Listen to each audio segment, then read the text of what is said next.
Nicolás Carrillo está con nosotros. ¿Cómo estás, Nicolás? Muy Buen bien, día, muy ¿cómo le va? ¿Todo bien? bien. Si me permitís una digresión. Sí, por favor. No, me quedé pensando, recién hablábamos fuera del aire sobre Álvarez, ¿no? Que nuestra admiración sobre un dirigente productivo de la ciudad de Tandil, lo que han logrado para la ciudad es revolucionario realmente, porque han puesto en valor al productor primario, ¿no? Con la cooperativa lo que logra es la unión de varias empresas, de varias unidades productivas privadas, y ponerlas en valor en un mercado que era monopólico. Digamos, hay una o dos empresas en Argentina que mayormente manejan el mercado de la leche, y lo que hacían era desvalorizar al productor primario pagándole muy poco y poniéndoles condiciones muy adversas.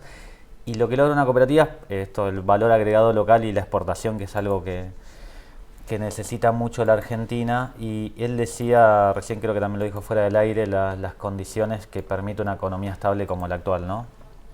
Y me parece que el desafío un poco de Argentina es resolver esta contradicción permanente que tenemos. Ahora tenemos una economía estable, pero una adversidad social muy evidente, ¿no? Increíble. Las jubilaciones, los salarios, empresas que cierran, esto de esta injusticia de la zona fría. Y en la etapa anterior teníamos más políticas sociales, pero mucha inestabilidad económica que no permitía por ahí inversiones de largo plazo, previsibilidad, desarrollo económico. Me parece que el desafío es poder unir esas dos variables, tener estabilidad económica, previsibilidad, que las empresas puedan invertir, puedan desarrollarse, puedan arriesgar en Argentina. Las empresas, sobre todo este tipo de empresas, las empresas locales que dan valor agregado y defienden al productor, generan desarrollo local. Digo, no es menor lo del desarrollo local, porque tenemos un país que un tercio de la población vive en 200 kilómetros cuadrados, ¿no? Eso da cuenta del subdesarrollo, ¿no? Que 20 millones de habitantes vivan en capital y el conurbano. Y el desarrollo de las localidades interiores es muy importante, pero bueno, no se puede hacer a costa de esto que está pasando hoy, que la gente no llega a fin de mes, que no tiene para comprar la comida, que se endeuda, que hay dificultades. Buscar puntos Quería hacer esa digresión nomás. Buscar ¿no? puntos de equilibrio, digamos, no los extremos. Buscar un de un lado punto de ni del otro. equilibrio. No, yo obviamente estoy en la antípoda del gobierno de Milei, pero me gusta escuchar este tipo de versiones, es decir, que venga un dirigente productivo que es un ejemplo y diga, mira, tenemos condiciones de inversión, de producción, de desarrollo.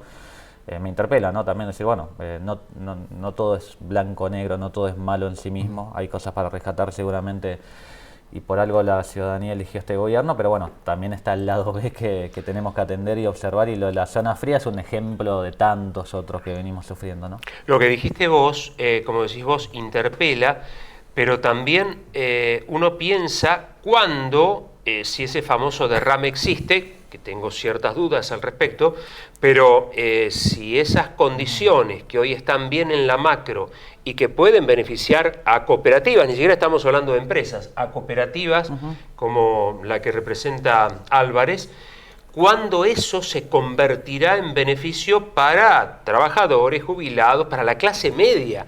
Clase media, no te estoy... Sí, obviamente, hay que pensar en los demás abajo, pero hoy la clase media es la todavía más perjudicada, ¿no? Sí, yo creo, o sea, no tengo un mensaje esperanzador sobre este gobierno. Creo que el derrame no existe, ¿no? El derrame son los padres, digamos. Ya lo vivimos en los 90. Este gobierno lo único que hace es ajustar permanentemente para sostener este tipo de cambio. La verdad que es muy poco para Argentina. Creo que podríamos tener un modelo de estabilidad con desarrollo social, ¿no? Hoy estamos lejos de tenerlo. Hago el mea culpa, soy peronista, el gobierno anterior fue muy malo y tampoco dio cuenta de ninguna de esas dos cosas, pero bueno, me parece que es un desafío y me parece que se logra a partir del diálogo, ¿no? De estas distintas experiencias, poder poner en diálogo una experiencia tan exitosa como la de Álvarez, como la del Boitilester, como la de la cooperativa agropecuaria y los productores locales, con lo que también pasa en el barrio, pasa en las cooperativas más chiquitas. Me parece que es un camino para encontrar puntos de unión. Nicolás Carrillo, hablando justamente de cooperativas, se realizó hace pocos días un taller, una clínica muy importante de cumplimiento participativo, llevó adelante justamente el ISPAC, el Instituto de Acción Cooperativa de la provincia, ¿no? Exactamente. Bueno, así como está esta cooperativa muy exitosa, también hay otros fenómenos exitosos que no se conocen tanto, que no tienen que ver con las cooperativas agropecuarias, que son como poder unificar distintas unidades productivas privadas, que no son cooperativas que se forman a través del esfuerzo del empleo de sus asociados. Tenemos cooperativas que son institutos de inglés en la ciudad de Tandil, como Holy Mary. Tenemos jardines comunitarios, jardines jardines que están inscriptos en la Dirección Privada de Educación, como Sueños en Barrilete, no sé si lo conocen. Bueno, después experiencias como Fábricas Recuperadas, como Cerámica Blanca, de baldosas como El Núcleo, bueno, cooperativas de salud, como Viento Sur, de profesionales de la salud. De arte, música. De arte, de música, como Rey Garufa, de centros culturales como 990, que bueno, es una opción para muchas personas que se desarrollan y buscan una forma de empleabilidad registrada y formal. Medios de comunicación como Radio Tandil. Medios de comunicación. Radio de la Sierra creo que está en cooperativa también. Exactamente, bueno. También medios de comunicación, me estaba olvidando de ellos. Por favor, Nicolás. No nos olvidemos de los colegas. No, que no solo, muchas veces es una elección ser cooperativa, a veces es una opción, no queda alternativa, como el caso de las fábricas recuperadas, pero en ambos casos no solo hay que dedicarse a la tarea productiva que le toca, sino también a la tarea administrativa que el trabajador, que muchas veces solo está, digamos, que se desempeña en la tarea más específica, delegaba al empresario, a los profesionales o a quien sea. ¿Qué es lo más difícil para el trabajador? Y porque lleva tiempo, hay que aprender, digamos, es dedicarle también a esa faceta. Bueno, y un poco la jornada consistió en eso. Las cooperativas tienen 7 libros contables, digamos, la asamblea, el consejo de administración, el libro diario, bueno, un montón de libros que hay que saber confeccionarlos, el de asociados. Todos los años, obviamente, como toda empresa, porque es una empresa privada, también una cooperativa de sus asociados, pero es de parte de lo privado. Todos los años hay que presentar balance, mes a mes con el contador, bueno, todo el avance contable y demás. Y esto implica llevar bien confeccionados los libros de la cooperativa y bueno, un poco se ayudó con todo eso, con temas jurídicos, con un montón de consultas con un equipo técnico que vino de La Plata para, bueno, in situ poder poner al día cada uno de la parte administrativa y fue muy positiva. Se viene hace 6 meses aproximadamente en el marco de un convenio de IPAC y UNICEN, estudiando un poco esto que es lo que nos interesa, que nos trae Álvarez, obviamente en menor medida, que es entender un poco la cadena de valor del cooperativismo local para intentar generar proyectos de alcance, como digamos, la cooperativa decía, bueno, nosotros descubrimos que en Brasil el mercado podía funcionar, podemos ayudar a nuestros asociados por un lado, darle valor agregado a lo que hacen, ponerlos en valor, poder exportar, bueno, poder un poco replicar esas experiencias las cooperativas de la ciudad de Tandil. Venimos haciendo un estudio diagnóstico para avanzar en ese sentido, esta fue una jornada más en ese sentido. Y también más a la mañana estuvimos visitando Cerámica Blanca, que es una cooperativa del Parque Industrial recuperada en el año 2010, que tiene 20 asociados, o sea, sufren también un poco los avatares de la economía. Por un lado la importación, sabemos que a todas las empresas un poco les afecta porque tenían grandes compradores, que obviamente también al abrirse la importación también genera algunas dificultades, y también un poco lo que es la caída del consumo. Pero bueno, ahí estamos ayudando y gestionando poder, mediante el gobierno de la provincia, conseguir una herramienta, una maquinaria que necesitan, que se llama filtroprensa, que es un poco para mejorar la calidad de la pasta cerámica, que muchas veces para mejorar algunas piezas la tienen que adquirir, y bueno, si podemos conseguir esa herramienta, podríamos resolverle un poco esto, valor agregado dentro de la planta, evitar comprar esa materia prima y darle celeridad a lo que producen, ¿no? Interesante. Nicolás, ¿cómo plantea este gobierno nacional la política de cooperativas? Vos estás muy metido en esto y obviamente cualquier cambio puede afectar o favorecer.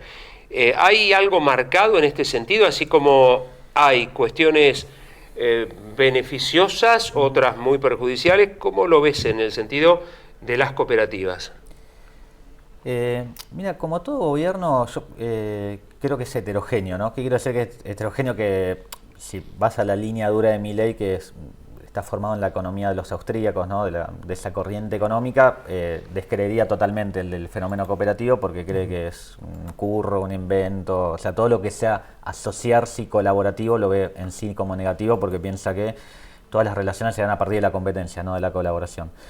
Pero no significa que todos los funcionarios, porque el Estado Nacional es algo gigante, piensen en la misma línea, ¿no? Yo recién la veía a Luján Fiego, que es una persona que me llevo de maravilla, digamos, me llevo muy bien con ella.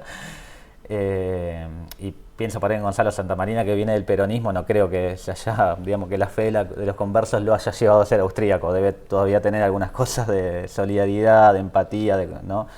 Entonces, Específicamente lo que quiero decir del INAES es, el otro día la jornada que se hizo a nivel provincial fue una parte del Estado es fiscalizar a las cooperativas, ¿no? Fiscalizar es el control Sí, claro. anual, digamos, es una empresa, como una sociedad anónima, como una asociación civil, todos los años tiene que presentar balances que dan cuenta de la transparencia de su situación interna, económica, jurídica y demás. La provincia lo aborda desde el acompañamiento a esa fiscalización, no desde lo punitivo, no desde el castigo. Bueno, el gobierno comenzó, una de las cosas primeras que hizo es dar de baja un montón de cooperativas, ¿no? Sin chequear previamente su situación, ¿no? Fue La motosierra. como un error de Excel casi, que dieron de baja cooperativas que venían funcionando muy bien. De hecho, en Tandil había varias suspendidas. Me parece que lo que está sucediendo es que no hay una cercanía y un acompañamiento y una política de promoción de las mismas. Pues el INAE se transformó prácticamente en un ente administrativo, digamos, meramente, que no promociona ni la constitución de cooperativas, ni su desarrollo, ni su acompañamiento, ni nada de eso. Sí, cada una de las cooperativas, como la de Álvarez y tantas otras, por ley cooperativa, hacen un aporte al INAES, un aporte económico, digamos, parte de su estructura impositiva implica transferir dinero al INAES, y el INAES a su vez sí, en esto están cumpliendo, que es la coparticipación. A cada una de las provincias como Alipac transfiere el dinero que corresponde por ley, con lo cual se puede gestionar este tipo de ayudas, como por ejemplo la que estamos tratando de gestionar con Cerámica Blanca, así que puedan llegar en forma de maquinaria, de capital para su desarrollo. Está con nosotros Nicolás Carrillo, estamos hablando de cuestiones cooperativas. Ahora vemos si ya cambiamos de tema o seguimos con algo de la cooperativa. Les quiero preguntar alguna cuestión política, obviamente. Él está cerca de Kicillof, si no ha cambiado la cosa. Claro. ¿Vamos por eso? Vamos por eso. ¿Sí? Sí, sí. A ver, falta mucho, pero no tanto. Ajá. No tanto. Termina el Mundial y empieza La política. La política. Esperemos que lleguemos hasta la final. Dios Así quiera. demoramos el debate. Que no empiece antes. No, por favor. Esperemos que sí. Ayer dieron buena muestra de que podemos llegar. Sí. ¿Cómo está el panorama político hoy? Mira, a mí me parece, nosotros primero hay algo del gobierno de Milei que recién destacábamos un poco la estabilidad y poníamos como contracara la desigualdad social creciente y el malestar económico casi transversal, ¿no? De las pymes, de los empresarios, de los comerciantes, de los trabajadores, de los profesionales, de los jubilados, de la gente de los barrios. Es una estimación totalmente particular. No veo perspectiva económica a este modelo porque no promueve la inversión centralmente, solamente de algunos sectores que podríamos centralizar en agro, minería y petróleo, pero nosotros somos un país que tiene casi 50 millones de habitantes, no alcanza solamente la economía, ese sector de la economía para resolver el conjunto de los problemas. Entonces vemos que si el conjunto de la actividad se cae, yo no le veo perspectiva a este gobierno, digamos, ¿no? Fue muy gráfico los últimos estudios de la situación fiscal de la Argentina, cómo está creciendo la evasión fiscal y cómo cada vez el Estado recauda menos, porque justamente se quitaron parte de los impuestos que más potencia le podían dar el Estado, como bienes personales, y se siguen agudizando los impuestos como el IVA que paga la mayoría de la población. Ahí sí que hay el impuesto más distorsivo. Sí, una estructura económica regresiva que pagan los que menos tienen, y de hecho el impuesto a las ganancias es el aporte mayoritario que tiene el Estado de los empleados, de los empleados de la cuarta categoría, ¿no? Y en ese sentido, Kicillof, digamos, viene ganando las elecciones en la provincia. Creo que con los errores que viene acumulando el peronismo, creo que es un portador sano del peronismo, digamos, que no está vinculado a hechos de corrupción, que la gestión es buena. La gestión es buena en contexto, digamos, una provincia que está totalmente golpeada. Hubo un ministro que se tuvo que ir por corrupción. ¿Cómo? Hubo un ministro que tuvo que irse por corrupción. ¿Del gobierno de la provincia? Del gobierno de la provincia, ministro de Transporte, Donofrio. Por eso, buenísimo que se lo haya separado de la gestión, digamos, si tenía indicios, sospechas, denuncias de corrupción. Creo que está muy bien posicionado, pero nosotros creemos, y un poco también nos pasa acá en Tandil, que no hay que volver a imponer candidaturas solamente porque esté bien posicionado, porque tenga buena perspectiva, porque tenga buena gestión. Nosotros lo acompañamos, pero creemos que la mejor forma de resolver para que él tenga una legitimidad de origen es que haya una competencia, porque hoy el peronismo, después de tantas derrotas, está en un estado de deliberativo, de mucho debate interno, de confrontación, de diferencias, de matices. Nos parece que la mejor forma de resolver el tema de la candidatura de Axel es que pueda competir con otros actores que se están perfilando como tales, como quien fue gobernador que no me sale el nombre ahora, el gobernador de San Juan. Hay un sector que está más cercano a Pichetto, a Moreno, a Tolosa Paz, a Michel, que es el referente de Entre Ríos, a Sergio Massa y demás. Me parece que la forma de hacerlo es que se utilice hoy, hasta el día de hoy, el instrumento de las PASO estaría vigente, digamos. Entiendo que no se va a poder modificar porque no hay tiempo, porque los tiempos legales no dan margen para eso. Queremos que la mejor forma, nosotros acompañemos a Axel, pero que pueda haber una compulsa interna que termine definiendo quién va a ser el candidato del peronismo, porque hay una responsabilidad muy grande en el sentido de que hay muchas sensibilidades de que no acuerdan con el modelo de Milei, que creemos que hay que ir a convocarla.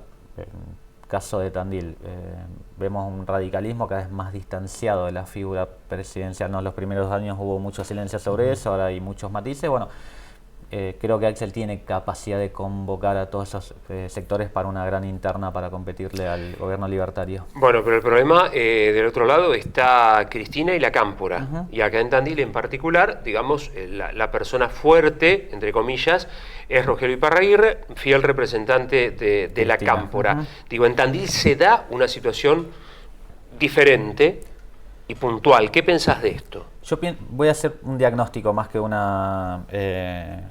aporte subjetivo. Yo creo que el radicalismo local está en una etapa de transición final, ¿no? Está intentando llegar al final del gobierno de Lunghi.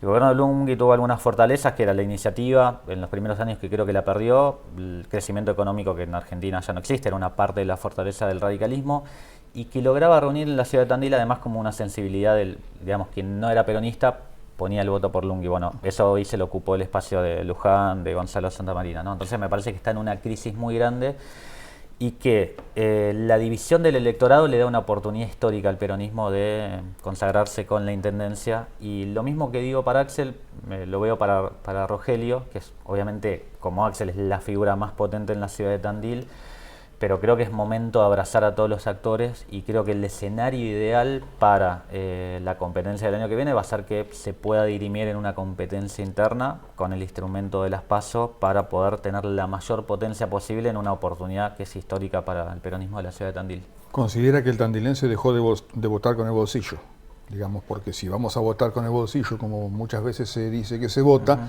evidentemente no habría muchos motivos para votar a La Libertad Avanza. Creo que no habría muchos motivos para hacerlo, pero bueno, es verdad que, digamos, hay un sector de la población que votó ajuste e ilusión, es decir, bueno, ajustennos que queremos que este camino es una salida, ¿no? Vamos a ajustarnos, la vamos a pasar mal un tiempo y después va a aparecer como una luz al final del túnel. Yo creo que hay todavía hay una fidelidad todavía de un sector del electorado a La Libertad Avanza por un montón de motivos. Yo creo que el electorado es multidimensional, la definición. No creo que sea un solo factor, o la economía, o el sentimiento peronista o antiperonista, o porque me gusta tal o cual por lo menos lo que candidato, por definen, el carisma, ¿no? Y creo que va a conservar un piso de los votos ese sector, porque además siempre el que está en la presidencia, por más malo que sea, un sector de los votos puede fidelizar. Creo que esa división del electorado va a hacer que el próximo intendente sea un candidato surgido de la crisis de la atomización política, no va a ser un candidato de las mayorías, no va a ser y eso obliga también al peronismo a abrazar a la mayoría de los sectores políticos que pueda, y me parece que es una buena forma de resolverlo, que se dé la posibilidad de una competencia. ¿Y el efecto residual, por así decirlo, de la gestión Alberto ya terminó? Yo creo que todavía no. Está vigente la memoria de la inflación, de casos de corrupción que existieron, de casos de mucha precariedad política, el otro día decía Pagni, hablando de Adorni, de indigencia intelectual, ¿no? Que estas cosas las tenemos vigentes y las lamentamos y las sufrimos y nos duelen mucho. La fiesta de Alberto en Olivos, cosas que son realmente... Dice un intelectual que cuando un espacio político se quiebra la moral ya no es muy difícil recomponerla, ¿no?